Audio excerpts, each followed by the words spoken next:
Sa panahon ng ang ikalawang digmaang pandaigdig, isa sa mga pangunahing layunin ay itago ang lahat. Ang mga ruta, galaw at mga pasilidad ay itinatago mula sa anumang mata. Maraming beses na ginamit ang mga kuweba, tunnel, selyadong tren o mga liblib na lugar upang ilipat ang mga kagamitan nang hindi ito napapansin ng kalaban. Nang magtapos ang digmaan noong 1945, marami sa mga ito ang iniwan. Walang bumalik sa mga lugar na iyon. Sa paglipas ng panahon, nagsimulang lumitaw ang mga ito. Hindi ito mga rekreasyon o mga piraso ng gamit na walang koneksyon. Ito ay mga tunay na bagay, buo, tulad ng iniwan. Mga sasakyan, mapa, armas, dokumento, buong estruktura. Lahat ng ito ay lumitaw ng hindi hinahanap. Ano ang lumitaw pagkatapos itago sa loob ng maraming dekada?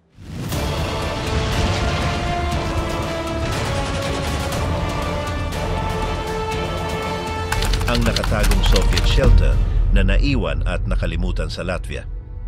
Noong dekada 90, sa pagbagsak ng Soviet Bloc, nagsimula ang mga grupo ng mga mananaliksik na maglakbay sa mga abandonadong militar na lugar sa silangang Europa. Isa sa mga lugar na iyon ay nasa Latvia, ilang kilometro mula sa lungsod ng Skrunda. Ang tila simpleng kumpol ng mga estruktura ay nagtatago ng mas malalim na bagay.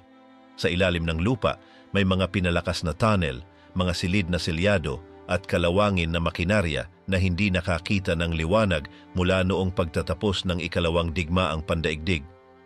Ang pasukan ay natabunan ng lupa at mga guho at tanging isang bahagyang pagbend ng lupa ang makikita. Nang alisin ang mga itaas na patong, lumitaw ang isang steel door na may natirang pulang pintura. Nakatigil ito, ngunit matapos ang ilang pagtatangka, nabuksan nila ito. Sa loob, ang hangin ay mabigat, amoy kalawang at lumang alikabok. Ang mga flashlight ay halos hindi nakakakita sa mga pasilyo na pababa ng diretso ng mga 10 metro. Ang underground na complex ay may hindi bababa sa 4 na malalaking silid na magkakabit. May mga maluwag na kable sa sahig, mga sirang tubo at isang patong ng kahalumigmigan na bumabalot sa halos lahat. Gayunpaman, ang ilang mga bagay ay maganda pa ang kondisyon. Sa isa sa mga silid, nakakita sila ng mga istante na may mga kahon ng kasangkapan, mga electrical spare parts, mga mapa na minarkahan sa Ruso at mga technical manuals. Ang pinakakapansin-pansin ay isang silid na may mga pader na tinakpan ng mga metal panel kung saan nakabitin pa ang mga lumang telepono at mga rotary controls. Ito ay isang communication center. May mga mikropono, speaker at mga headset mula sa panahon na iyon. Lahat nakakonekta sa isang central console. Ang alikabok ay bumabalot sa lahat, ngunit marami sa mga piraso ay may mga orihinal na label. Sa mga papel na nakakalat sa sahig, may mga notebook na may mga tala, mga schedule ng gwardiya at mga encoded na code. Nakakita rin sila ng isang Soviet typewriter na may ilang papel na nakalagay. Ang mga teksto ay nasa Ruso at ang ilan ay tumatalakay sa mga drills, maintenance at mga protocol sa harap ng aerial attack. Sa isang sulok ng pasilyo, sa likod ng isang saradong steel door, natagpuan nila ang isang maliit na armory. May mga kahon na walang laman at iba pa na may mga spare parts. Walang mga bala o kumpletong armas, ngunit may mga piraso ng mga bahagi, mga magazine, mga suportas at mga accessories ng mga rifle. Lahat ng ito ay naitala, ngunit hindi kinuha. Ang complex ay may artificial na ventilasyon. Ang mga tubo ay dumadaan sa kisame at ang ilang bahagi ay nakapirmi pa. Mayroon ding mga labi ng isang emergency generator. Bagaman kalawangin ito, maaari pa ring makilala ang istruktura nito at ang mga koneksyon na nagpapagana sa ibang bahagi ng shelter. Isa sa mga silid ay mukhang ginamit bilang dormitoryo. May mga metal bunk beds, bulok na mga kutson at mga piraso ng mga kumot. Mayroon ding mesa na may mga metal na plato, isang sirang portable radio at isang ilaw na nakabitin sa kisame. Maliwanag na ginugol ang isang mahabang panahon sa lugar na iyon. Ang mga eksperto na bumisita sa lugar pagkatapos nito ay nagpasya na ito ay isang aktibong operasyon na bunker mula noong 1900 at 45 hanggang 1900 at 47. Marahil ito ay ginamit sa mga huling buwan ng digmaan bilang isang punto ng surveillance o komunikasyon at pagkatapos ay napunta sa mga kamay ng mga Soviet nang magtatag ang kontrol sa rehiyon. Ang lokasyon ng shelter ay estratehiko. Malayo sa mga nakikitang ruta, ngunit malapit sa isang dating military airfield. Pinapayagan nito na magpatuloy ang mga komunikasyon ng walang interference at may mabilis na access kung kailangan ng evacuation. Ang mga marka ng pintura na nakikita pa sa mga pader ay nagpapakita ng mga direksyon at mga restricted na lugar. Ang sahig ay may mga marka ng gulong, parang mga kalesa o kagamitan na inilipat sa loob. Nakakita rin sila ng mga labi ng mga kahon na gawa sa kahoy na may mga seal ng Russian manufacture at mga papel na nakadikit na may mga petsa ng 1945. Marami sa mga ito ang nabasa, ngunit may ilang mga papel na nailigtas para iskan at suriin. Ang lugar ay hindi nakarehistro sa alinmang opisyal na talaan. Hindi ito matatagpuan sa mga mapa o mga dokumento na bukas sa publiko. Ang pagtuklas dito ay nagkataon lamang at ang mga unang pumasok ay mga civil explorers, hindi militar. Sa kalaunan, ang mga lokal na mga mananaliksik mula sa mga universidad ay nag-aral pa ng mas malalim tungkol dito. Ang ilang bahagi ng kompleks ay bahagyang gumuho, kaya't hindi na makalapit pa. Gumamit ng mga telescopic cameras upang makita ang mga hindi maaabot na lugar kung saan napansin ang mga estruktura na katulad ng mga deposito o mga archives. Hindi sinubukan pang pumasok para sa kaligtasan, ngunit tinandaan ang lugar para sa mga posibleng future excavations. Ang pagkakaroon ng base na ito ay nagpatibay ng teorya na noong mga huling taon ng digmaan at mga unang taon ng kontrol ng mga Soviet, maraming mga hidden command points ang itinayo, handa upang tumagal o magkomunika sa harap ng isang mas malaking hidwaan. Marami sa mga ito ay pinatigil ng walang bakas. Ang bunker sa Skrunda ay muling isinara pagkatapos ng unang pagsisiyasat. Naglagay ng mga seguridad na seal at itinala ito bilang isang historical site. Bagaman hindi ito binuksan sa publiko, ang mga kuha ng larawan ay nagsilbing patunay kung paano tumakbo ang mga pasilidad na ito sa panahon ng digmaan at sa tensyon sa simula ng Cold War. Ang nakalimutang kampo ng ospital sa isang yungib sa Pransya. Noong 2012, isang grupo ng mga speleologist na nag-iimbestiga ng isang serye ng mga yungib sa hilaga ng Pransya, malapit sa rehiyon ng Ardennes, ay nakatagpo ng isang pasukan na natakpan ng mga halaman at lupa. Nang pumasok sila, napansin nilang may mga malinaw na palatandaan ng paggamit ng tao sa yungib. Ang sahig ay pantay at sa mga pader ay may mga marka ng tisa, mga metal na hook na nakabaon at mga piraso ng tabla. Hindi ito isang karaniwang yungib. Habang sila'y sumusulong, nakatagpo sila ng mga kalawangin na bagay, mga gamit medikal, isang foldable na kama, mga kahon ng kahoy na may mga inskripsyon sa Ingles at mga bote ng morpina na walang laman. Lahat ng palatandaan ay nagmumungkahi na ang lugar na ito ay ginamit bilang isang pansamantalang ospital noong ikalawang digmaang pandaigdig.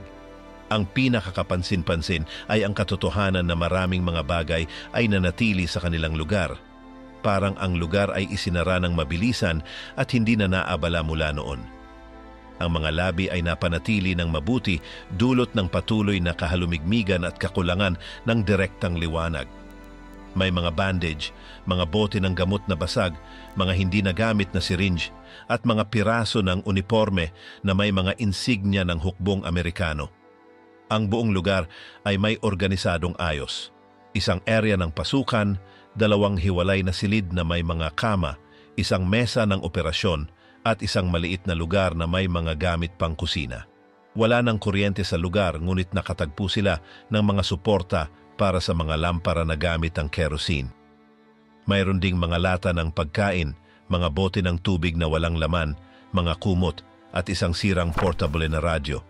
Lahat ng mga palatandaan ay nagmumungkahi na ang yungib ay ginamit ng isang medical na grupo ng kampo na nag-operate ng lihim sa lugar na iyon sa panahon ng mga labanan sa Ardennes. Sa isang pader, makikita pa rin ang isang petsa na isinulat gamit ang uling 19 dik 19 at 45 na tumutugma sa simula ng German offensive sa rehiyon. Noong taglamig na iyon, mahirap ang kondisyon at maraming mga squad ng mga Amerikano ang kinailangan mag-reply at magtayo ng mga pansamantalang posisyon sa mga nakatagong lugar tulad ng mga yungib, simbahan o mga abandonadong bodega.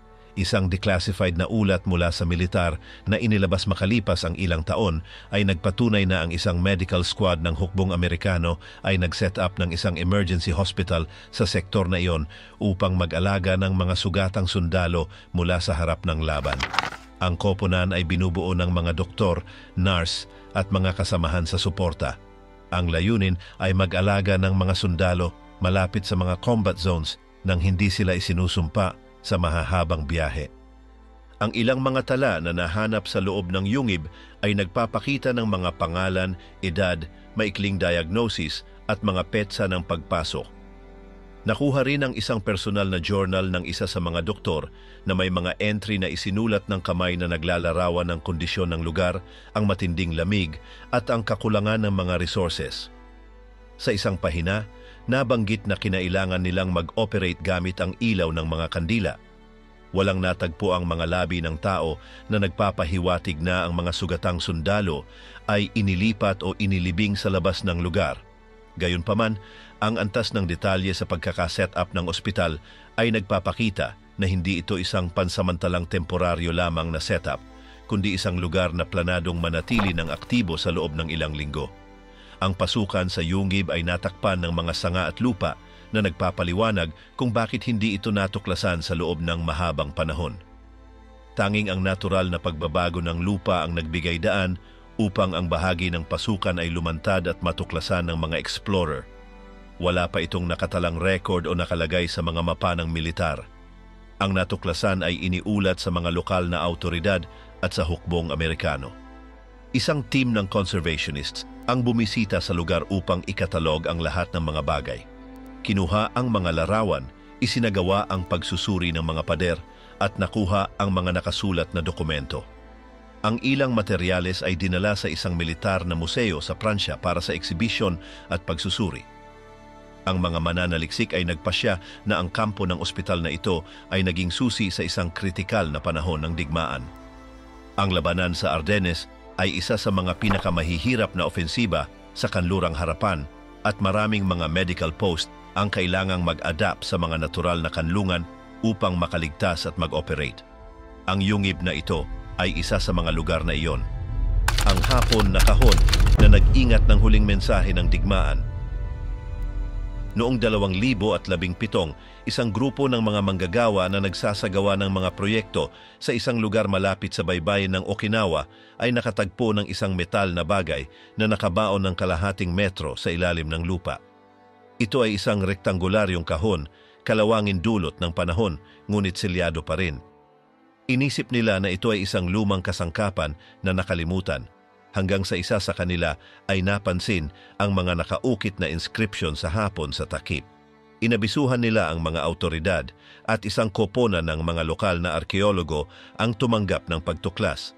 Ang kahon ay binuksan sa isang laboratorio sa ilalim ng kontroladong kondisyon. Sa loob ay may mga dekada ng mga sobre na nakabalot sa papel na bigas, pati na rin ang maliliit na personal na bagay. Mga medalyang, mga litrato, mga piraso ng tela na may mga pangalang tinahi, at pati na rin ang isang maliit na bandila ng hapon na may ilang mensahe na isinulat ng kamay. Lahat ay maayos na napanatili. Kumpirmado ng mga eksperto na ito ay isang time capsule na inilibing noong katapusan ng ikalawang digmaang pandaigdig. Ang mga dokumento ay nagmula noong 1940 at isinulat ng mga sundalo ng imperial na hukbo ng Hapon na nakatalaga sa Okinawa sa huling mga buwan ng labanan. Marami sa mga teksto ay mga liham na nakatuwa sa kanilang mga pamilya, kaibigan o mga hinaharap na kababayan. Pinag-uusapan nila ang klima, ang mga laban na inaasahan nila, ang kanilang mga takot at ang hangaring balang araw ay mabasa ng iba ang mga salitang iyon. Hindi ito mga opisyal na mensahe. Ito ay mga personal na sulat, kusang loob, Ang ilan ay may magulong sulat kamay at ang iba naman ay may matinding pangangalaga sa detalye. Maraming nilalaman na may mga guhit, may ikling tula at mga pangwakas na mensahe. Isang liham ang nagsasabing, kung may makakita nito, sana ay malaman ninyo na kami ay lumaban para sa aming pinaniniwalaang tama. Huwag kalimutan na kami rin ay natakot. Isa pang liham ay nagsasabing, ako si Taro. Ako ay 19 na taong gulang. Inililibing ko ito dahil hindi ko alam kung ako'y mabubuhay pa bukas. Ang pagtuklas ay nagdulot ng malaking gulat dahil sa pagiging tapat ng mga mensahe. Hindi ito propaganda, hindi mga bahagi ng digmaan o mga utos. Ito ay mga pagpapahayag ng damdamin. Ang mga eksperto ay isinalin ang mga ito sa modernong wikang Hapon at dinigitalize ang buong nilalaman. Pagkatapos, nakipag-ugnayan sila sa mga institusyon na nag-iingat ng mga military na tala upang maghanap ng mga pagkakatulad sa mga pangalan na lumalabas sa mga papel. Nakapag-identify sila ng 9 na sundalo. Ang ilan ay namatay sa labanan, ang iba naman ay nawala noong labanan sa Okinawa. Isang sundalo lamang ang nakumpirma bilang nakaligtas at siya ay nakatira sa Tokyo. Higit sa 100 na siya. Nang siya ay ipaalam tungkol sa pagtuklas, humiling siyang makita ang time capsule. Nakilala niya ang kanyang pagsusulat sa isa sa mga liham at nakumpirma na ang grupo ay nagdesisyon na ilibing ito bago sila makatanggap ng utos ng mobilisasyon. Ang kahon ay inilagay sa ilalim ng isang slab sa isang pansamantalang kanlungan na ginamit ng mga sundalo bilang lugar ng pagkikita. Ayon sa paliwanag ng veterano, alam nilang ang pagkatalo ay tiyak na at nais nilang mag-iwan ng ebidensya ng kanilang nararamdaman sa sandaling iyon. Walang nais na ang kanilang mga iniisip ay mawala kasabay nila. Ang pagtuklas ay idokumento sa Japan bilang isa sa mga pinakamakabagbag damdaming pagtuklas na nauugnay sa digmaan. Wala itong militar na halaga o estratehikong impormasyon. Ngunit nagbigay ito ng direktang pangangat na pananaw kung paano namuhay ang mga ordinaryong sundalo ng Hapon sa mga araw na iyon, nang walang mga filter o opisyal na panghihimasok. Isang pansamantalang eksibisyon ang inorganisa sa isang museo sa Okinawa kung saan ipinakita ang mga kopya ng mga teksto, pati na rin ang mga bagay na kasama ng mga liham. Kasama rin dito ang isang video interview ng veterano na tumulong sa pagpapaliwanag ng konteksto ng pagtuklas. Mataas ang interes ng publiko, lalo na sa mga kabataan na hindi pa nakarinig tungkol sa ganitong uri ng mga time capsule. Ang mga teksto ay nagpatunay na ang mga sundalo ay alam nilang ang kanilang mga posibilidad ay mababa. Ang ilan sa kanila ay nagkwento ng kanilang mga pangarap kung sakaling makaligtas. Isang sundalo ang nagsabi na pangarap niyang magtayo ng isang tindahan ng bigas, habang ang isa naman ay nagsabi na nais niyang magpakasal sa kanyang kapitbahay pagbalik niya. May mga simpleng pangarap na inilibing kasama ang isang digmaan na kumukuha ng lahat. Bukod sa archaeological na epekto, ang time capsule ay nagsilbing pagpapakita ng hindi kilalang bahagi ng digmaan. Hindi ito tungkol sa mga malalaking komandante o mga labanan sa himpapawid, kundi tungkol sa mga kabataang rekruta na sumulat ng mga linya na may pag-asang hindi sila malilimutan. Ang multong eroplano ng disyerto. Noong 2012, isang manggagawang Ehipsyo na nagsasaliksik sa isang liblib na bahagi ng disyerto ng Sahara ang nakatagpo ng isang bagay na wala sa lugar. Isang lumang eroplano na nakabaon sa buhangin na para bang kakalapag lang ito sa isang emerhensyang paglapag. Hindi ito nakalubog o wasak, kundi tinamaan lamang ng matinding araw at hangin. Buo pa rin ang katawan nito. Sa isang gilid, mababasa pa ang bahagi ng serial number. May mga kalawangin na sandata sa lupa at mga labi ng personal na gamit sa paligid. Ito ay isang Curtiss Kitty Hawk, modelo P-40, isang eroplanong pandigma ng Britanya na ginamit ng Royal Air Force sa Hilagang Aprika noong ikalawang digmaang pandaigdig. Napag-alaman ng mga eksperto na ang eroplano ay lumipad noong Hunyo ng 1942 at hindi na muling bumalik sa base nito. Ang piloto, si Sargentong Dennis Copping, na may 24 na taong gulang, ay inatasang ilipat ang eroplano upang ipaayos sa ibang bahagi ng rehiyon. Hindi siya nakarating. Ayon sa orihinal na ulat ng paglipad, siya ay naligaw ng landas at idineklarang nawawala. Mula noon, wala nang balita tungkol sa piloto o sa eroplano. Walang senyales ng pagbagsak, walang radyo at walang natagpo ang mga labi sa lugar. Isa lamang itong kaso ng pagkawala sa gitna ng isang mapanganib na teritoryo na walang malinaw na bakas. Nang masuri ang eroplano sa disyerto, napatunayan na wala itong tama mula sa labanan. Nasira ang landing gear, ngunit hindi ito bumagsak ng marahas. Para itong sa pilitang paglapag. Basag ang salamin sa unahan, ngunit ang natitirang bahagi ng katawan ay buo pa rin. May mga nagkalat na bala, isang parachute na natuyo na sa ilalim ng araw at mga lata ng walang laman na gasolina. Ang pinakamapansin-pansin ay ang loob ng kabina na nanatiling may mga orihinal na piyesa. Ang ilang mga instrumento ay nasa tamang lugar pa rin. Ang radyo, kahit sirang-sira na, ay hindi mukhang ginalaw. Sa sahig ay may sombrerong militar, isang kahon ng mga gamit pang-ayos at isang kantimplora. Walang natagpo ang anumang labi ng tao. Mula sa pagkakatuklas, sinimula ng isang investigasyon gamit ang mga tala ng militar ng Britanya. Pinag-ugnay-ugnay ang mga petsa, misyon, pangalan ng mga eskwadron at mga rutang ginamit noong mga araw na iyon. Lahat ng palatandaan ay nagsabing nang siya'y maligaw na pagpasyahan ng piloto na maglanding bago maubusan ng gasolina. Pagkatapos nito, malamang ay sinubukan niyang maglakad upang humingi ng tulong. Ilang kilometro mula sa eroplano, natagpuan ang mga buto ng tao katabi ng isang maliit na silungang gawa sa mga bato.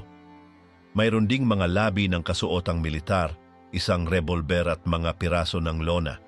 Pinaniniwala ang naglakad si Copping ng tuwid hanggang sa siya'y mawalan ng lakas. Hindi siya nakaabot sa anumang lugar na may tao. Ang pagkakatuklas ay umagaw ng pansin ng mga historiador at eksperto sa abyasyon. Ang eroplano ay napakainam ng pagkakapreserba na para itong exhibit mula sa museo na nasa gitna ng disyerto. Daang-daang litrato ang kinunan, iniskan ang mga bahagi ng katawan ng eroplano at naitala ang lahat ng eksaktong koordinado.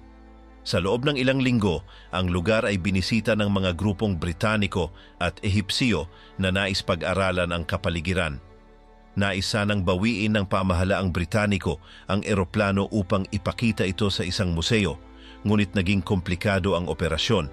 Ito ay nasa isang lugar na mahirap puntahan, walang kalapit na daan o anumang senyales. May panganib ding mas masira ito kung ililipat kaysa iwan sa kinalalagyan. Iminungkahi ng ilan na panatilihin na lamang ito sa mismong lugar kung saan ito natagpuan at takpan ito ng matitibay na materyales upang maprotektahan laban sa higit pang pagkasira.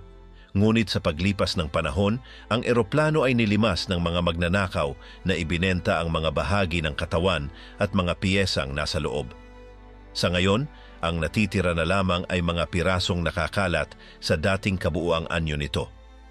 Si Dennis Copping ay formal na ginunita ng militar ng Britanya matapos makilala ang kaniyang mga labi. Wala siyang kilalang libingan noon. Ang kaniyang pangalan ay isinama sa talaan ng mga sundalong nasawi sa Aprika at ang kaniyang kwento ay isinama sa mga talaan ng Royal Air Force. Ang multong eroplano ng Sahara ay isa sa mga pinakakapanapanabik na natuklasan dahil sa kalagayan nito sa hindi na bagong lokasyon at sa larawang iniiwan nito, isang eroplanong pandigma na nakatigil sa gitna ng kawalan, isang saksi sa isang simpleng misyon na nagtapos ng walang pagbabalik. Isang karaniwang paglalakbay na naging misteryo sa loob ng 70 taon. Ang Submarino 52 ang nawawalang kargamento ng Eshe sa ilalim ng Atlantiko. Sa panahon ng ikalawang digmaang pandaigdig, hindi lamang ginagamit ang karagatan para sa pagdadala ng mga kalakal, kundi ito rin ang ruta na ginamit ng mga kapangyarihang Ehe para sa mga lihim na operasyon. Isa sa mga pinakakilalang kaso ay nanatiling nakalubog sa higit 5,000 metro sa ilalim ng Atlantiko. Ito ay ang submarinong Hapones na I-52, ngunit hindi ito isang karaniwang submarino. May dala itong natatanging kargamento na nag-uugnay sa Hapon at Alemanya sa isang mahalagang yugto ng digmaan. Sa pag-usad ng digmaan, ang paglalakbay sa karaniwang rutang pandagat ay naging isang sugal sa buhay. Ang mga atake ng mga alyado ay nasa lahat ng dako. Ang Hapon at Alemanya kapwa nasa matinding presyon at unti-unting nauubusan ng opsyon ay kailangang ipagpatuloy ang palitan ng kakaunti na lamang nilang yaman.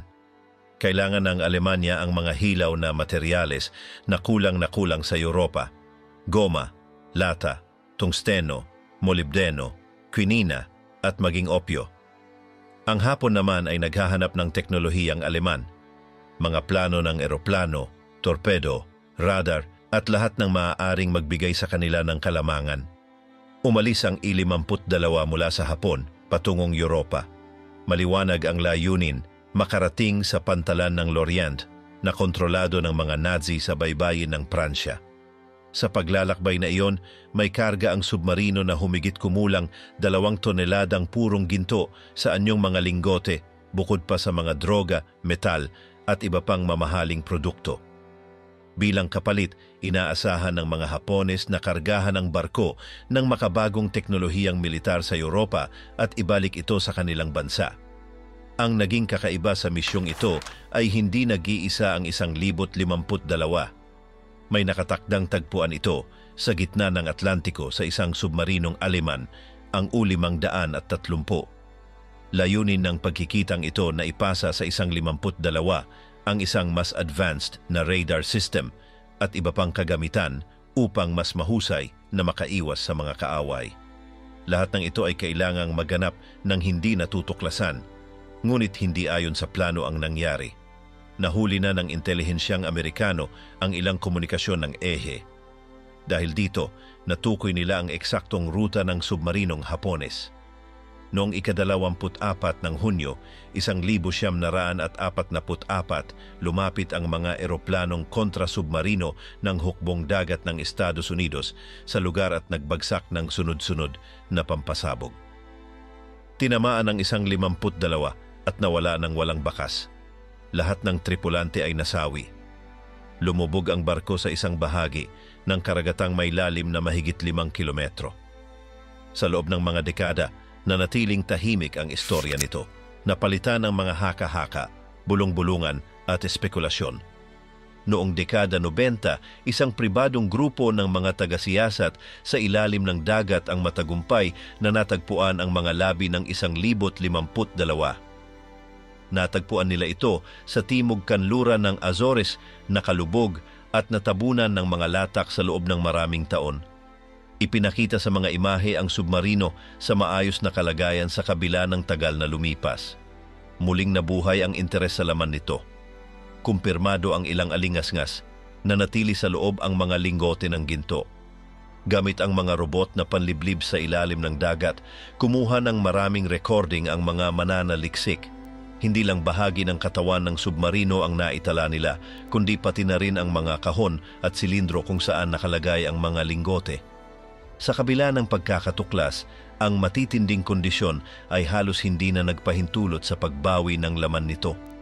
Ang gintong nasa loob ng 1,052 ay nakatakdang pambayad sa kargamentong inaasahang iuuwi ng mga Hapones, mga armas, plano, radar at iba pang lihim na materyal mula sa mga Aleman. Layunin ng plano na panatilihin ang teknikal na ugnayan sa pagitan ng dalawang bansa kahit pa malinaw ng talo ang edge. Sa gayoy naging simbolo ang submarino ng huling desperadong tangkang ipagpatuloy ang laban. Nagsilbi rin ang pagkakaroon ng 1,052 bilang patunay kung paano kumikilos ang mga kaalyado ng edge sa anino. Habang ang mga pinakatanyag na labanan ay nagaganap sa Europa o Pasipiko, may mga operasyong tulad nito na ang mahalaga ay hindi ang mga tangke o eroplano, kundi ang mga lihim na palitang nagpapanatili sa makinang pandigma na buhay. Nanatili sa kailaliman ng dagat ang mga labi ng 1,052. Hindi kailanman nabawi ang ginto. Ilang pribadong ekspedisyon ang nagtangkang kunin ito, ngunit wala ni isa ang nagtagumpay. Ang lalim, presyon ng tubig, at mataas na gastusin ay nagtulak sa misyon na manatiling nakabinbin ng walang katiyakan. Gayunpaman, ang mga recording ay nananatiling patunay na ang lahat ng ito ay totoo. Ang kaso ng 1,002 ay isa sa ilang dokumentadong halimbawa kung saan ang isang submarinong may kargang napakaraming ginto ay may konkretong misyon sa pagitan ng dalawang kapangyarihan ng EJE. Hindi ito isang karaniwang transportasyong militar, kundi isang operasyong mataas ang antas na idinisenyo upang buhayin ang alyansa kahit halos wala nang natitirang pag-asa. Ang Nazi na kapsulang pang-oras na natagpuan sa isang silong sa Polonia. Noong taong 2016, isang grupo ng mga manggagawa ang nagsasagawa ng pagkukumpuni sa isang lumang gusali sa bayang Zlocieniec sa hilagang kanlurang bahagi ng Polonia nang makatagpo sila ng isang bagay na hindi inaasahan. Sa ilalim ng mga pundasyon ng gusali, sa isang nakatagong kompartimento na gawa sa konkreto, tumambad ang isang selyadong lalagyan na may mga simbolo ng Ikatlong Reich. Ang laman nito, isang kapsulang pang-oras na inilibing ng mga Nazi noong panahon ng digmaan.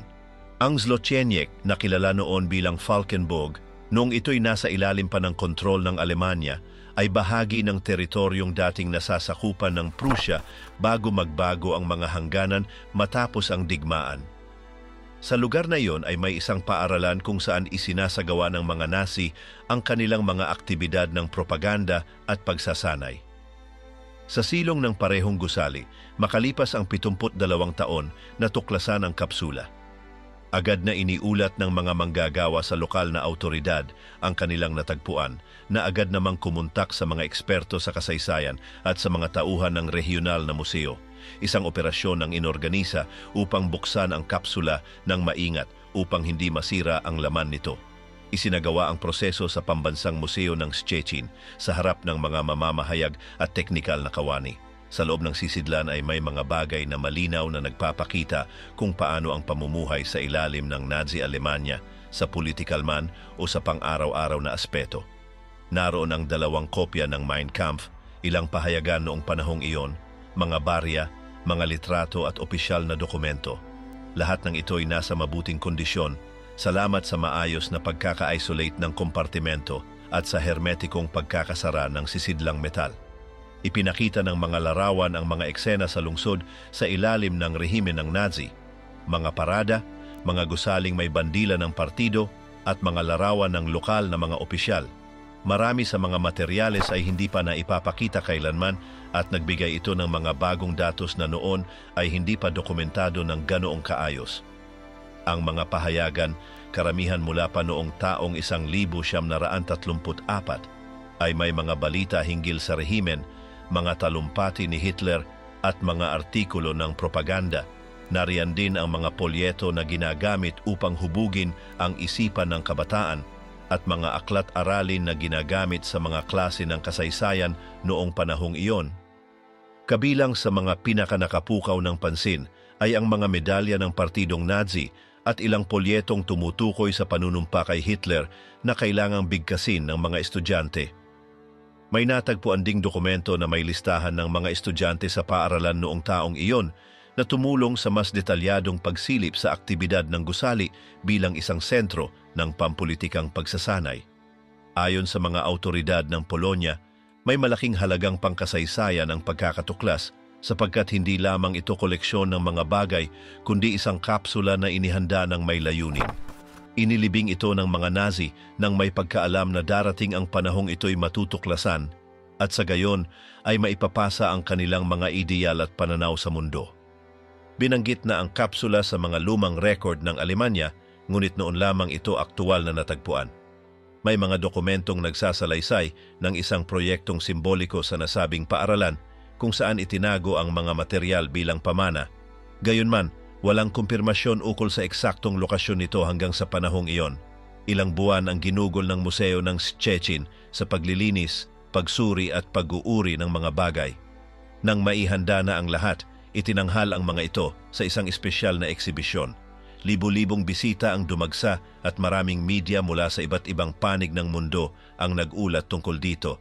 Hindi lamang dahil sa halagang pangkasaysayan ng mga bagay, kundi dahil na rin sa matinding emosyon na dala ng pagkakita sa mga ito na buo pa matapos ang mahigit 70 taon. Ang pinakamalaking epekto ay ang pagkakaiba ng mga bagay na karaniwan gaya ng lapis, aklat at barya sa mga tahasang ideolohikal gaya ng mga insignya, deklarasyon at mga imahe ng pagkadambana sa rehimen. Malinaw sa kombinasyong ito kung paano sumiksik ang propagandang Nazi sa bawat aspeto ng araw-araw na buhay. Nakatulong din ang natuklasang ito sa mga mananaliksik upang maikonekta ito sa iba pang katulad na tuklas sa rehiyon. Nakumpirmang sa panahon ng pagpapalawak ng Ikatlong Reich, maraming paaralan at gusaling pampubliko ang nagtago ng mga kapsulang pang-oras bilang bahagi ng mga proyektong pinamunuan ng Hitlerjugend at iba pang unit ng partido. Ilan sa mga dokumentong nakuha ay na-digitize para sa pananaliksik at pampublikong konsultasyon. May natagpuan ding personal na liham ng mga estudyante, nakasulat sa kanilang mga kwaderno, kung saan inuulit nila ang mga ideya ng partido bilang bahagi ng kanilang takdang aralin. Nakatulong ang ganitong ebidensya upang ipakita kung paanong ikinakalat ang ideolohiya sa mga bata pa lamang. Inilipat ang kapsula sa isang espesyal na bitrinang may kontroladong temperatura at halumigmig sa loob ng museo. Natiyak na ang pangmatagalang konserbasyon nito upang masilayan pa ito ng mga susunod na henerasyon tulad ng una itong matagpuan. Ang tuklas na ito ay muling nagpasigla ng interes sa pagsiyasat ng iba pang arkibo ng konstruksyong Nazi sa rehiyon dahil posible pa raw na may mga nakatagong kapsula sa ibang lugar. Nagsimula rin ang mga bagong pananaliksik hinggil sa mga kagawian sa pagtuturo noong panahon ng Ikatlong Reich sapagkat nagbigay ang kasong ito ng tuwirang ebidensya tungkol sa nilalamang ginagamit sa mga silid-aralan. Ang Zlocieniec, ang maliit na bayang pinangyarihan ng lahat, ay nagsagawa ng mga edukasyonal na aktibidad para sa mga lokal na paaralan, gamit ang tuklas bilang panimulang punto para sa pagtuturo ng kasaysayang malapit sa kasalukuyan. Ilang inisyatibang pangkultura at pang-edukasyon ang nais sa katuparan dahil sa tuklas na ito. Ang kanlungang pangilalim ng tubig sa Lorient, ang Nazi na kuta na nakaligtas sa ganap na pambobomba. Sa panahon ng pananakop ng Alemanya sa Pransiya, ang daungan ng Lorient ay ginawang isa sa pinakamahalagang pasilidad para sa hukbong dagat ng mga Nazi. Hindi lamang ito isang puntong pasukan o labasan. Ito ay naging isang pinatibay na base na hindi tinatablan ng bomba, espesyal na idinisenyo upang protektahan ang mga submarinong uri U-boat na mahalaga para sa digmaan sa Atlantiko. Ang Lorient, na matatagpuan sa rehiyon ng Brittany, ay sinakop ng mga tropang Aleman noong buwan ng Hunyo taong 1940. Hindi nagtagal, ipinasya ng mataas na pamunuan ng hukbong dagat ng Alemanya na itayo roon ang isa sa pinakamalalakas na base ng kanilang mga bunker sa Europa. Agad na sinimulan ang mga gawain sa tulong ng libu-libong manggagawa.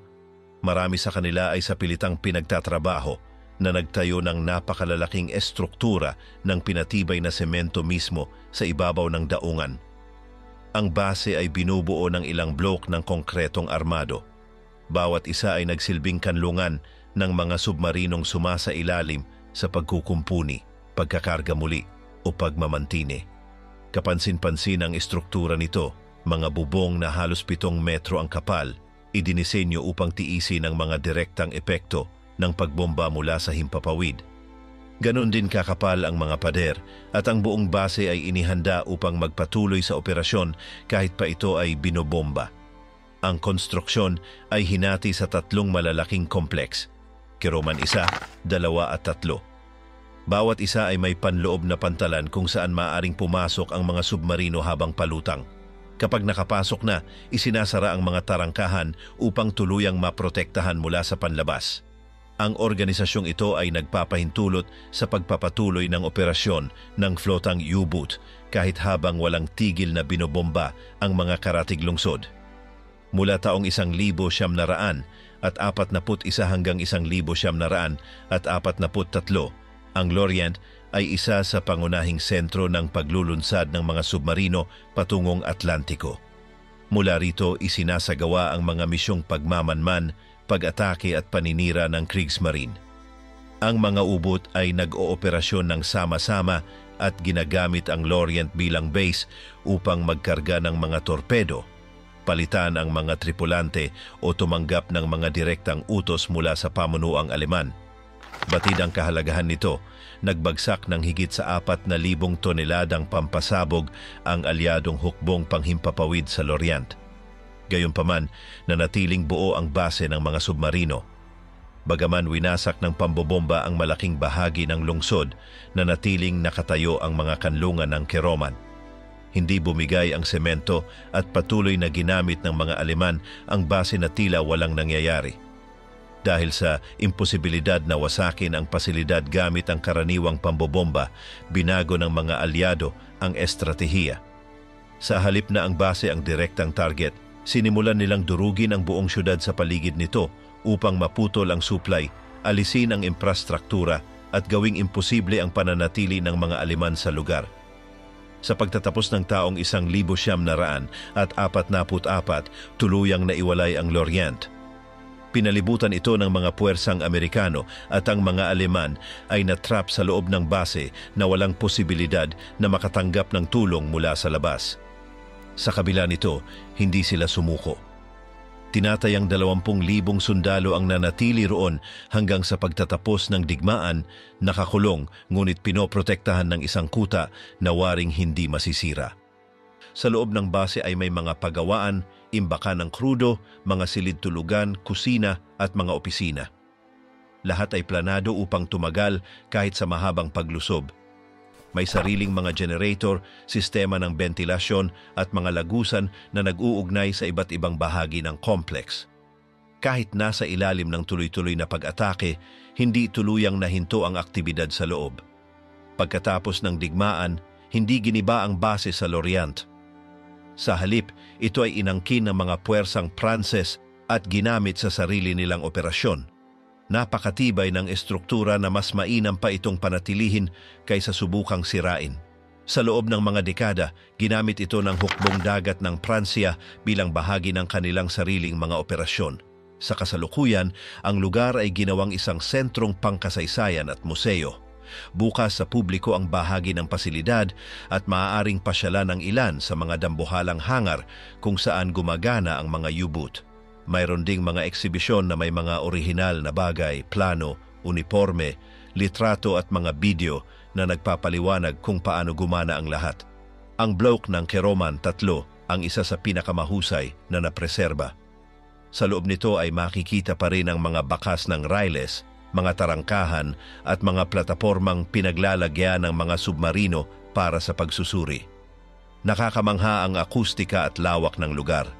Nagbibigay ito ng malinaw na ideya kung ano ang pakiramdam ng kumilos sa loob ng isang base na inihanda upang tiisin ang isang ganap na digmaan. Ang nakatagong lungsod ng mga Nazi sa Noruega. Sa panahon ng pananakop ng mga Nazi sa Noruega, nagtayo ang mga Aleman ng maraming base militar at mga sentro ng operasyon sa buong bansa. Ngunit isa sa mga pinakalihim na proyekto ay isinagawa sa Hilaga, sa isang bulubunduking lugar kung saan nagtayo sila ng isang lungsod sa ilalim ng lupa na nanatiling hindi nadiskubre sa loob ng mga dekada. Ang inakala lamang na isang maliit na pasilidad ay nagtago ng isang buong sistema ng mga lagusan, bodega, barracks at mga sistemang komunikasyong masusing ininhinyero. Itinayo ang lungsod sa rehiyon ng Banak, malapit sa Lakselv, sa Finnmark, isang liblib na lugar na nagbigay ng mga estratehikong bentahe dahil sa pagkakahiwalay nito at sa kalapitan nito sa dagat ng Barents. Doon, nagdisenyo ang mga inhinyerong Aleman ng isang complex na kayang mamuhay ng mag-isa nang hindi umaasa sa tuloy-tuloy na koneksyon sa ibang bahagi ng sinakop na teritoryo. Ang pangunahing pasukan ay nakatago. Mula sa labas, mistula lamang itong isang estrukturang parang bodega na papalibutan ng masukal na kagubatan. Ngunit kapag tinawid ang pasukan, matatagpuan ang isang sistemang binungkal sa bato na may mga lagusang nagdadala sa mga silid, imbakan, planta ng kuryente at mga espasyong pambisigala. Gumana ang base bilang sentrong lohistiko at bantayan upang subaybayan ang kilos ng mga barkong pandigma sa Artiko. Mula roon, kinokontrol din ang mga operasyong may kaugnayan sa mga submarino at mga konboy ng kalaban. Bukod dito, nagsilbi rin itong lugar ng pagkukumpuni ng mga sasakyan at mabibigat na makinang ginagamit sa hilagang prente.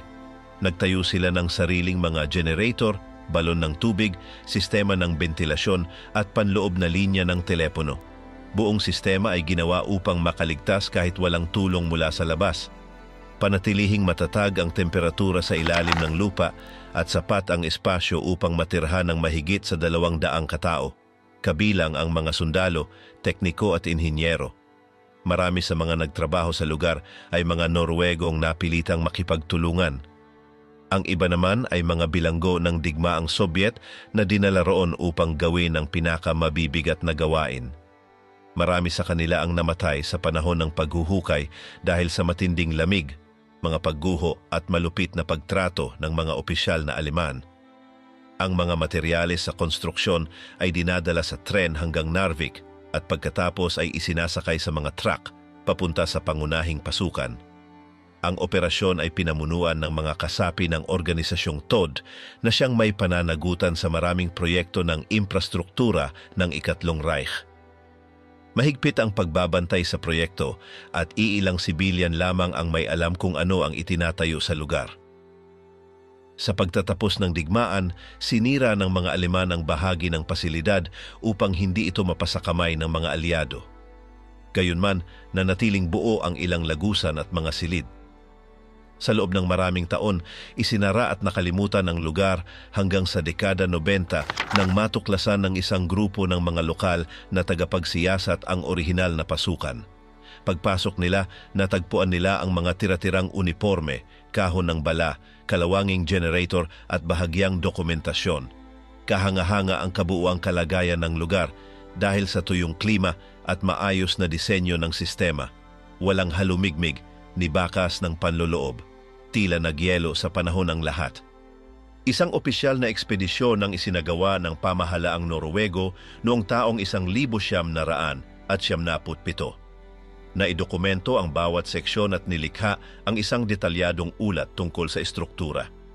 Nakumpirma ng investigasyon na ang lugar ay isa sa pinakakumpletong pasilidad na itinayo ng mga Nazi sa labas ng Alemanya at nanatiling lihim sa loob ng mahigit 50 taon. Kabilang sa mga dokumentong natagpuan ay mga plano ng rutang pangsubmarino, mga mapa ng Artiko, talaan ng kilos ng mga barkong pandigma ng alyado at mga listahan ng tauhan. Mayroon ding mga larawan ng konstruksyon na kinunan ng mga inhinyerong Aleman. Sa mga ito, makikita kung paano lumawak ang sistema ng mga lagusan sa tulong ng espesyal na makinarya. Isa sa mga pinakakakaibang bagay ay isang silid na may mga pader na gawa sa tingga na posibleng ginamit bilang panangga laban sa radyasyon o para sa mga eksperimento sa enkriptadong komunikasyon. Nagbukas ito ng mga bagong teorya tungkol sa paggamit ng lugar hindi lamang bilang base, kundi bilang sentro ng mga pagsubok. Ang lungsod sa ilalim ng lupa ng Banak ay hindi idinisenyo bilang simpleng kuta. Isa itong estratehikong buhol sa loob ng sistemang pangdepensa sa Hilaga. Dahil sa lokasyon nito, nagagawa nitong subaybayan ang mga rutang tinatahak ng mga konboy ng alyado na nagtangkang makarating sa USSR sa pamamagitan ng dagat ng Barents. Mula roon din ipinapadala ang mga naka-encrypt na mensahe at kinokontrol ang bahagi ng lohistika ng Arktikong Prente. Noong taong 2002, nagpasiya ang pamahalaan ng Norwega na panatilihin ang bahagi ng lugar bilang makasaysayang alaala. Pinalakas ang ilang bahagi upang maiwasan ang pagguho at nilagyan ng mga sensor ng pagmamanman.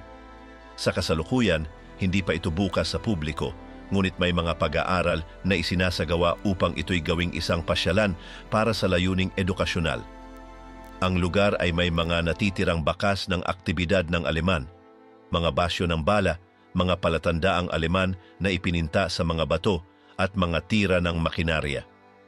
Sa kabila ng paglipas ng panahon, napanatili ng base ang orihinal nitong anyo at nananatiling usapin ang tunay nitong lawak, dahil may mga bahagi pa rin nito na hindi pa ganap na nasasaliksik. Nararmihang armas ng Nazi na inilibing sa Mendoza. Noong 2017, isang grupo ng mga manggagawang bukid ang naglilinis ng isang lupain malapit sa San Carlos sa lalawigan ng Mendoza nang mapansin ng isa sa kanila ang isang bagay na metalikong nakausli mula sa lupa. Nang maghukay pa sila, natagpuan nila ang isang mabigat at kinakalawang na kahon. May mga marka na wala ni isa sa kanila ang agad na nakilala. Inakala nilang ito'y basura, ngunit nang buksan ito, nadiskubre nila ang isang arsenal na may mga ukit na Aleman at mga simbolo ng Ikatlong Reich. Agad nilang iniulat ang natuklasan sa mga lokal na awtoridad na dumating sa lugar kasama ang mga tauhan mula sa hukbong sandatahan ng Argentina. Sa pag-inspeksyon ng nilalaman nito, natagpuan ang ilang maiikling armas, mga bala, mga teleskopyong pangmalayuan, isang pares ng sirang uniforme at mga dokumentong tumutukoy sa taong 1,900 at 45. Ang lahat ng bagay ay nakabalot sa makakapal na tela, protektado mula sa alikabok at kahalumigmigan na tila inilibing ng may layuning balikan balang araw. Kinumpirma ng mga dalubhasa na sumuri sa nilalaman na ang mga armas ay gawa sa Alemanya. Karamihan ay mga pistolang Luger P-8 at Walter P-30. Ngayon, mga modelong malawakang ginamit ng mga opisyal ng Nazi noong digmaan. Bagaman kalawangin na ang mga bala, karamihan ay maaari pa ring makilala. Ang ilan sa mga dokumento ay nakasulat sa wikang Aleman na may mga petsa at pangalan na Kinross Verify kalaunan sa mga makasaysayang talaan. Isa sa mga teoryang agad na lumitaw ay ang kahon na iyon ay iniwan doon ng isa sa maraming Nazi na tumakas patungong Timog Amerika pagkatapos ng digmaan.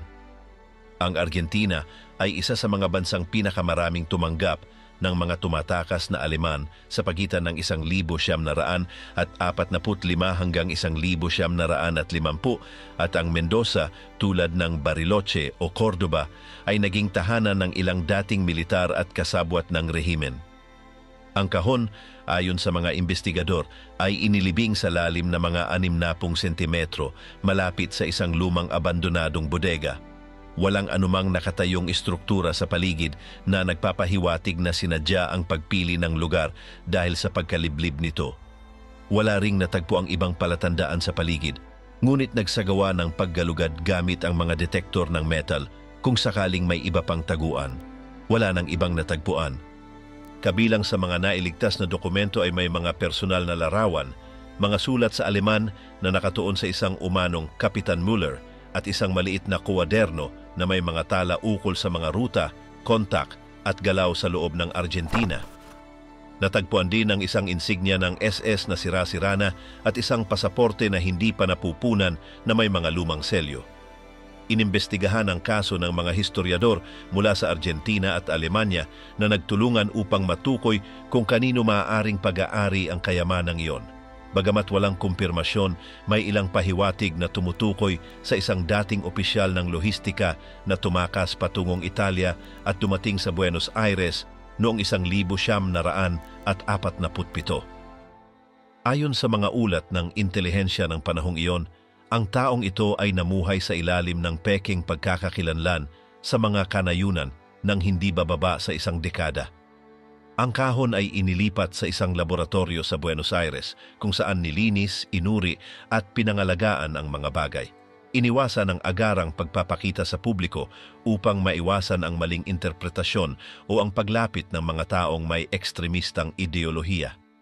Gayunpaman, bahagi ng mga material ay ibinigay sa Museo ng Holocaust sa Buenos Aires, kung saan binuo ang isang espesyal na eksibisyon tungkol sa pagtakas ng mga Nazi patungong Timog Amerika. Ang natuklasan ay muling nagpasiklab ng mga talakayan tungkol sa network ng tulong na nagpapaluwag sa pagtakas ng maraming dating Nazi mula sa paglilitis sa Nuremberg. Ilang ruta ng pagtakas na tinawag na rat lines ay dumaan sa Italia, tumawid sa Atlantiko, sakay ng mga barkong may pagtatakip at lumapag sa Argentina, Brazil, Paraguay o Chile.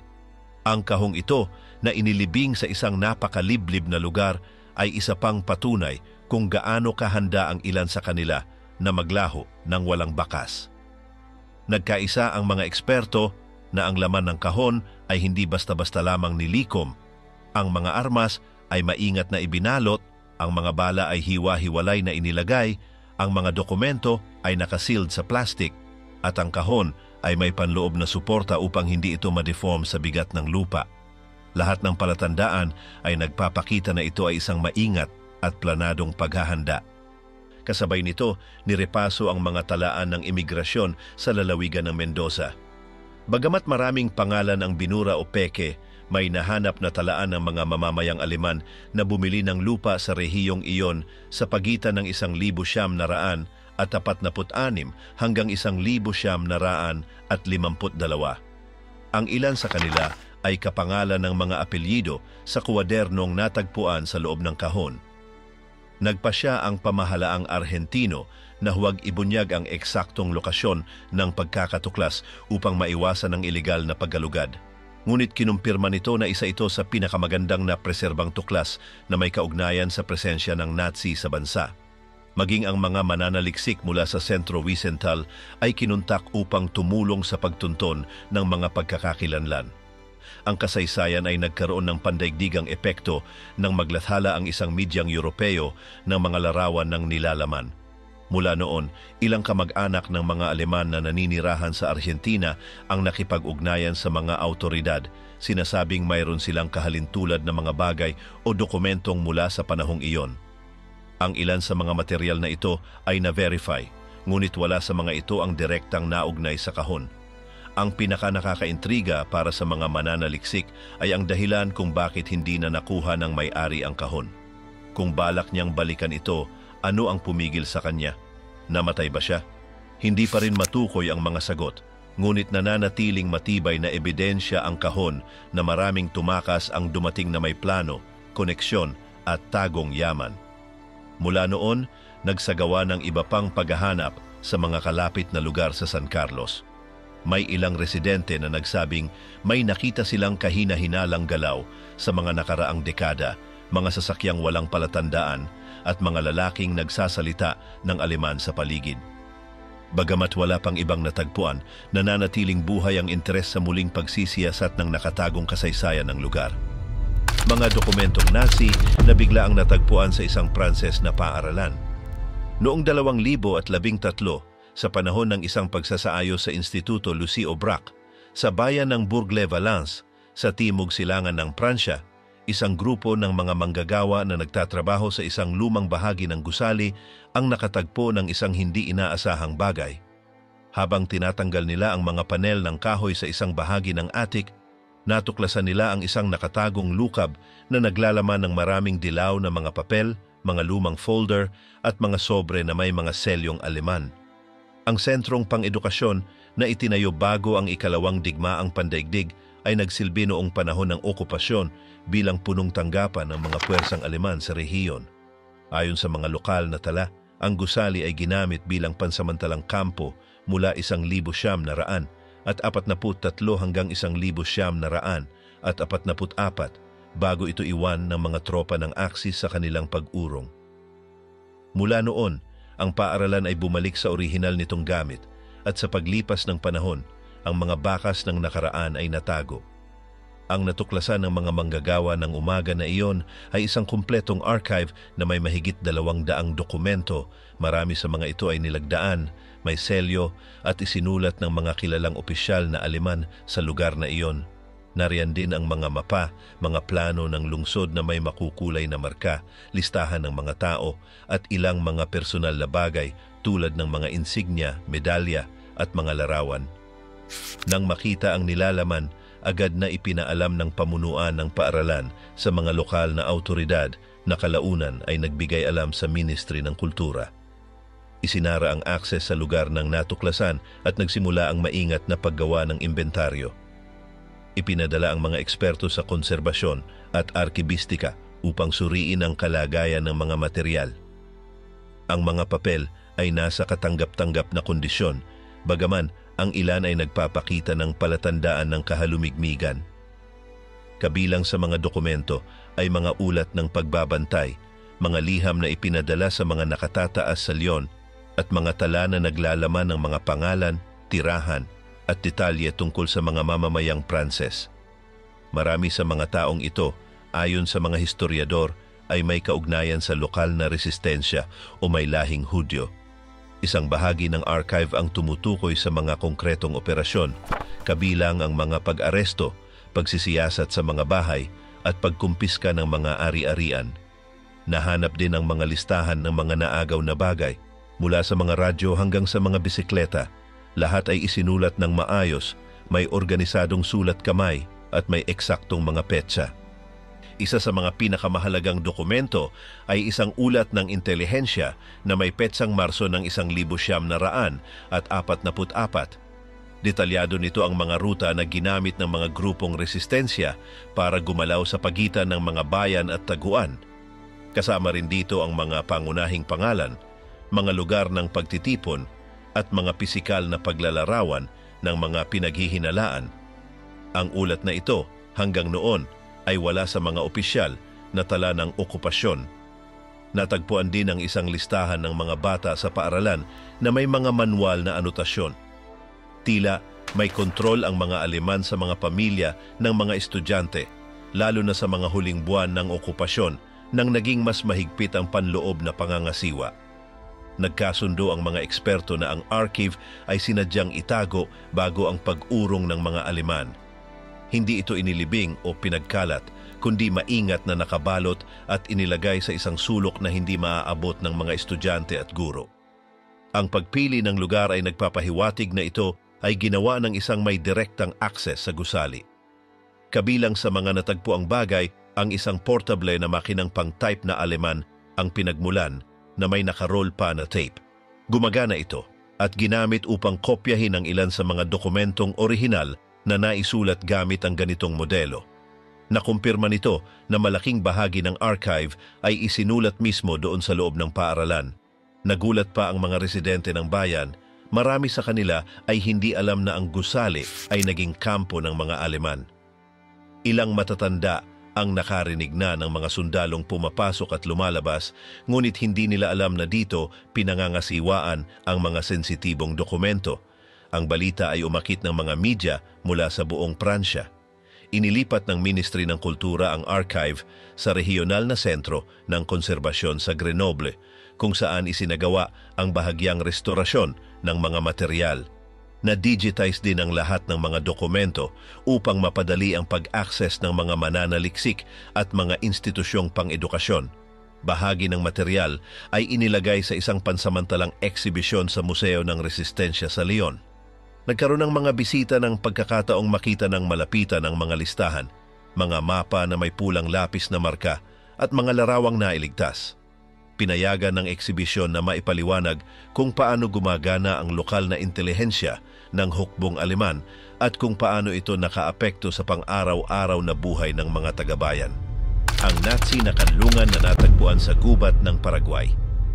Noong 2015, isang grupo ng mga arkeologo na nagtatrabaho sa lugar na kagubatan ng San Pedro sa hilaga ng Paraguay ay nakatagpo ng mga labi ng isang istruktura na nakatago sa pagitan ng mga halaman.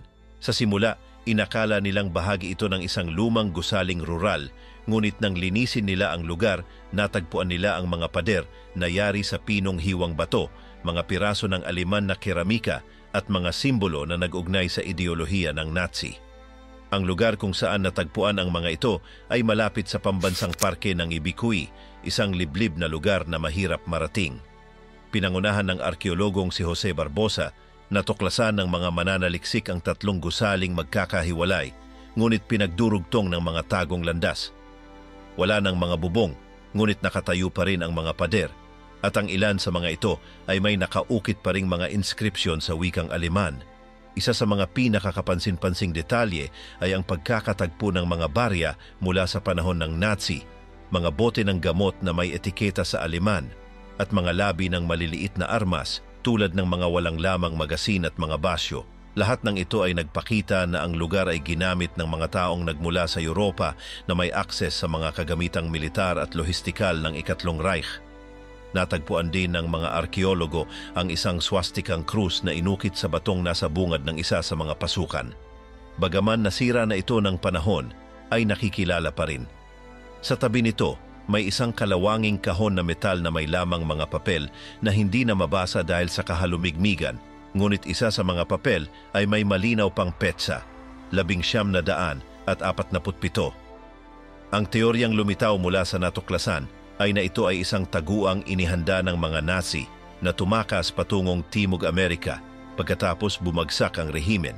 Ang lugar ay perpekto, malayo, mahirap marating, natatakpan ng makapal na kagubatan at walang mga modernong palatandaan sa paligid. Walang malapit na mga daan at walang record ng pagmamay-ari. Sinuri ng mga eksperto ang mga bagay na nahanap at kinumpirmang marami sa mga ito ay tumutugma sa mga modelong ginawa sa Alemanya mula noong 1938 hanggang 1944. Ang mga bote ng gamot, halimbawa, ay katulad ng ginamit ng hukbong Aleman sa mga silangang labanan. May natagpuan ding mga lata ng pagkain na may etiketa sa Aleman at mga tatak ng Reich. Ang uri ng konstruksyon ay hindi rin lokal. Ang mga pader ay yari sa mga batong pinagpatong gamit ang teknikong Europeo, walang putik o semento, ngunit may eksaktong pagkakabit. Lahat ng ito ay nagpapahiwatig na ang gumawa nito ay may karanasan sa arkitekturang alpino o pangkabundukan, isang bagay na bihira sa bahaging iyon ng Paraguay. Sa kabila ng pagkasira, ilang bagay ang naisalba at dinala sa pambansang museo ng Paraguay. Doon ito nilinis, ikinatalogo at itinabi sa isang espesyal na koleksyon tungkol sa presensyang Aleman sa bansa. Ilang bagay ang itinanghal sa pansamantalang mga eksibisyon kasama ng mga makasaysayang dokumento ng migrasyon. Dahil dito, nirepaso rin ang mga rekord ng migrasyon ng Paraguay sa mga taon pagkatapos ng digmaan. Natagpuan ang ilang pangalang Aleman na dumating mula 1900 at 46 hanggang 1900 at 52. Marami sa kanila ay may peking pasaporte o walang kumpletong tala. Ang ilan sa kanila ay bumili ng lupa malapit sa San Pedro at namuhay ng hiwalay sa iba sa loob ng maraming taon. Bagaman walang tiyak na ebidensyang nagpapakita kung sino-sino ang gumamit ng kanlungan, naniniwala ang mga mananaliksik na ito ay isang pansamantalang taguan o daanang punto. Wala itong mga pasilidad para sa pangmatagalang pamumuhay, ngunit sapat ito upang manatili ng ilang linggo o buwan habang inaayos ang paglilipat o hinihintay ang impormasyon. Iwas muna ang pamahalaan ng Paraguay na maglabas ng pampublikong pahayag tungkol sa isyu, ngunit kalaunan ay pinayagan ng mga arkeologo na ipagpatuloy ang kanilang gawain na may limitadong suporta sa lohistika. Ipinagbawal ang paghuhukay sa ibang mga lugar nang walang pahintulot upang maiwasan ang pandarambong o mga hindi autorisadong paghahanap ng mga usisero. Ang nakawiwiling bahagi ng kasong ito ay hindi ito ang unang beses na may usapan tungkol sa mga taguang Nazi sa Paraguay. Mula dekada 70, may umiikot ng mga bulong-bulungan tungkol sa mga base sa mga rural na lugar, ngunit kailanman ay walang konkretong ebidensyang pisikal na nahanap. Binago ng tuklas na ito ang pananaw na iyon. Ang complex na ilalim ng lupa sa Austria. Noong 2014, isang grupo ng mga mananaliksik ang nakatuklas ng isang hanay ng mga lagusan sa ilalim ng isang lumang pabrika malapit sa St. Georgen an der Gusen sa hilaga ng Austria. Kilala na ang lugar sa pagkakaugnay nito sa kampong konsentrasyon ng Mauthausen, ngunit binuksan ng natuklasang ito ang isang bagong linya ng pananaliksik, isang posibleng lihim na sentro kung saan maaaring isinagawa ng mga Nazi ang mga eksperimento at tagong gawaing teknolohikal. Pinamunuan ng arkeologong si Andreas Sulzer ang pangkat na sumuri sa lugar. Gumamit sila ng mga sensor na tumatagos sa lupa at ipinakita ng mga resulta ang mga daanan, malalawak na silid at mga estrukturang wala sa anumang opisyal na talaan. Lahat ng ebidensya ay nagtuturo na may mas higit pa sa ilalim kaysa sa simpleng mga abandonadong bodega. Ayon sa mga patotoong nakalap ni Sulzer, maaaring may kaugnayan ang complex sa pagdevelop ng mga eksperimentong sandata marahil ay konektado sa enerhiyang nuklear. Kabilang sa mga natagpuang materyales ang mga metalikong labi, sinaunang kagamitang elektrikal at mga bagay na bahagya pang nakabaon. Ang lugar ay itinayo gamit ang sapilitang paggawa. Ang mga bilanggo mula sa kampo ng Mauthausen ay pinilit na maghukay ng mga lagusan at magtrabaho sa matitinding kondisyon. Ang mga lagusan ay pinalakas gamit ang makakapal na konkreto at bakal, kaya't ipinagpalagay na hindi ito simpleng mga silungan mula sa pambobomba. Isa sa mga pinakanakagugulat na aspekto ay ang lalim ng ilang bahagi na umabot ng mahigit sa 20 metro sa ilalim ng lupa. Natagpuan ang mga labi ng mga kable, sira-sirang mga panel na elektrikal at mga estrukturang bentilasyon. Lahat ay natabunan ng mga patong ng lupa at mga durog na bato na parang sinadya itong itago. Pinayagan ng pamahalaan ng Austria ang limitadong paghuhukay sa ilang bahagi, ngunit dahil sa mataas na halagang pangkasaysayan ng lugar at sa presensya ng mga labi ng tao, nagtakda ng mga restriksyon upang mapangalagaan ang posibleng ebidensya ng mga krimen ng digmaan. Gayunman, nagtagumpay ang pangkat ni Sulzer na makapasok sa ilang mga lagusan. Walang direktang banggit tungkol sa lugar na ito sa mga makasaysayang dokumento. Gayunman, ayon sa ilang na declassify na mga tala ng intelihensyang Sobyet, mayroong tinatawag na lugar na B8 Bergkristall kung saan di umano'y dinevelop ang mga prototipo ng eroplano at espesyal na mga makina. May ilang pinagmulan na nag-uugnay sa pasilidad na iyon sa natuklasan sa St. Georgen. May mga simbolong inukit sa mga pader, ang ilan ay nakasulat sa titik Gothic at may mga sagisag ng Ikatlong Reich. May natagpuan ding mga labi ng muebles, piyesang mekanikal at isang estrukturang kahawig ng isang pansamantalang laboratorio. Bahagya pang gumagana ang ventilasyon, kaya't naging madali ang pagpasok ng hindi na kailangan ng espesyal na kagamitan. Walang nahanap na tiyak na ebidensya ng pananaliksik sa nuklear, ngunit may mga palatandaan ng masalimuot na gawaing teknikal. May mga labi ng tubo, mga metro at mga bahagi na hindi akma sa pangkaraniwang gamit ng isang pabrika. Nakita rin ang mga piraso ng dokumentong sira at hindi na mabasa, ngunit may mga selyo sa wikang Aleman. Ang lugar ay isinara sa publiko mula noong dekada 50. Inakala noon na wala na itong laman kundi mga industrial na guho, ngunit pinatunayan ng mga scanner ang kabaligtaran. Ang lugar ay may organisadong estruktura, may magkakaugnay na silid at mga lugar para sa imbakan. Lalong lumaki ang interes ng simula ng mga internasyonal na media ang pagtukoy dito bilang nakabaong laboratoryong Nazi.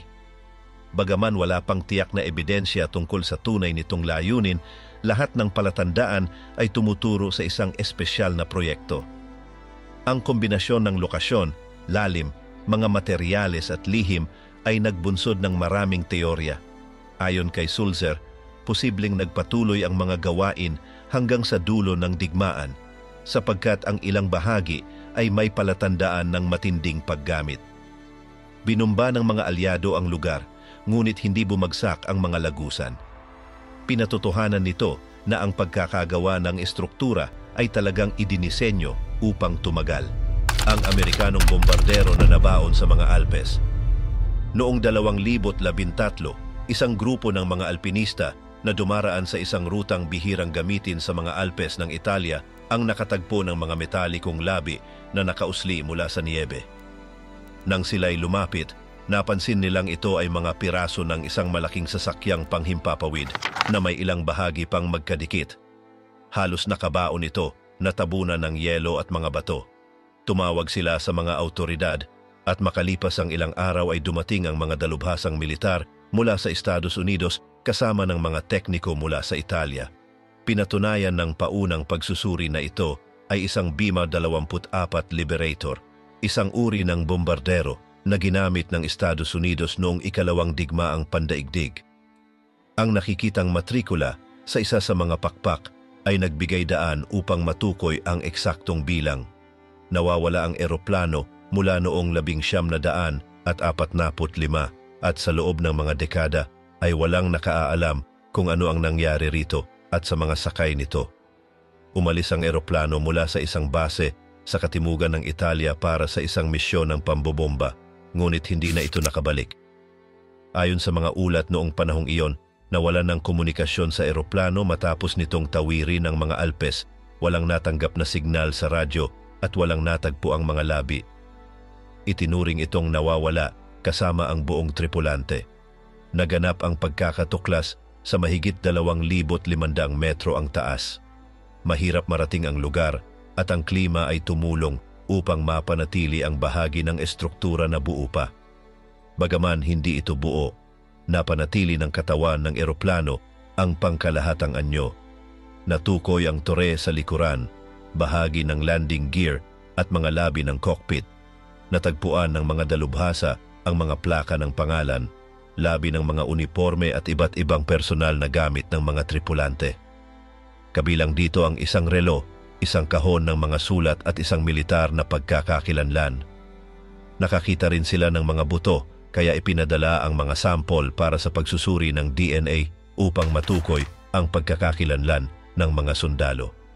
Kumpirmado ng kagawaran ng depensa ng Estados Unidos na ang eroplano ay bahagi ng ika-485 grupo ng bombardero. Ang kanilang misyon noong araw na iyon ay bombahin ang isang pasilidad ng tren sa Austria. Pinaniniwala ang tinamaan ito ng putok ng kalaban o nagkaroon ng teknikal na aberya kaya lumihis sa kurso at bumagsak sa bundok. Malakas ang pagbangga, ngunit ang bahagi ng istruktura ay dumula sa dalisdis at napabaon sa isang lugar na natatabunan ng niebe halos buong taon, kaya hindi ito kailanman nakita mula sa himpapawid o ng mga lokal na residente. Tanging matapos matunaw ang yelo ng panahong iyon, ay lumitaw ang ilang piraso. Nagsagawa ng isang espesyal na operasyon ang grupo ng tagapagligtas upang makuha ang mga labi nang hindi sinisira ang lupa o ang eroplano. Ilang linggo silang nagtrabaho, maingat na inalis ang mga bahagi gamit ang mga helikopter at kagamitang dekamay. Ang pinakamahalagang mga bahagi ay inilipat sa isang base militar ng Estados Unidos sa Europa. Nakipag-ugnayan sa mga kaanak ng mga tripulante. Marami sa kanila ay walang ideya kung ano ang nangyari sa kanilang mga mahal sa buhay at ang ilan ay naniwalang hindi na matatagpuan ang mga katawan kailanman. Nagbigay daan ang pagkakatuklas upang maisara ang isang kabanata para sa ilang pamilya na sa wakas ay nakatanggap ng mga sagot matapos ang halos 70 taon. Nakilala ng pagsusuring forensiko ang 5 sa 11 sakay. Inuwi sa Estados Unidos ang kanilang mga labi at inilibing na may parangal na militar. Ang 6 na natitira ay hindi lubusang nakilala, ngunit inilipat din at inilibing sa isang opisyal na sementeryo ng hukbo. Isang bahagi ng katawan ng eroplano ay iningatan bilang pag-alala sa isang museo ng abyasyon sa Italia. Doon ay inilagay ang isang plaka na may mga pangalan ng lahat ng tripulante at detalye ng misyon. Isang seremonya ang isinagawa kasama ang mga opisyal ng Italia at Estados Unidos upang alalahanin ang mga nasawi. Ang natuklasan ay nagbunsod din ng investigasyon tungkol sa iba pang nawawalang mga sasakyang panghimpapawid sa rehiyon. Ilang misyon ng pambobomba ang tumawid sa mga Alpes noong 1900 at 44 at 1900 at 45 at may tala ng hindi bababa sa 10 eroplano na hindi na nakabalik. May naniniwalang maaring nakabaon ang ilan sa mga ito sa mga katulad na lugar. Ipinakita ng mga dokumentong militar na sinuri matapos ang natuklasan na ang flight ay itinuring na nawala sa labanan ng walang karagdagang investigasyon. Walang teknolohiya noon upang masubaybayan ang mga eroplano ng eksakto. Marami ang nawala ng walang bakas at tanging makalipas ang mga dekada muling lumilitaw. Ito ay isa sa mga pinakamahalagang kaso ng pagbawi ng mga labi ng eroplano sa mga lugar na kabundukan. Ipinakita nitong kahit lumipas ang panahon, posible pa ring matagpuan at makuha ang mga piraso ng kasaysayan na inakalang nawawala na magpakailanman. Ibinida rin nito ang kahalagahan ng mga rutang panghimpapawid sa ibabaw ng mga Alpes noong digmaan. Lahat ng mga natuklasang ito ay nanatiling nakatago sa loob ng maraming taon, nakabaon, sinilyuhan o iniwan sa mga lugar na walang sino man ang muling bumisita. Hindi ito mga teorya o muling paglikha, kundi mga totoong labi ng isang digmaan na nag-iwan ng bakas sa buong mundo. Bawat bagay, bawat istruktura at bawat dokumentong natagpuan ay nagpapakita kung paano ang panahong iyon nang hindi na kailangang ipaliwanag pa. Patuloy na lumilitaw ang nakaraan ng walang babala at may mga patunay na patuloy na nagsasalita sa sarili nitong paraan.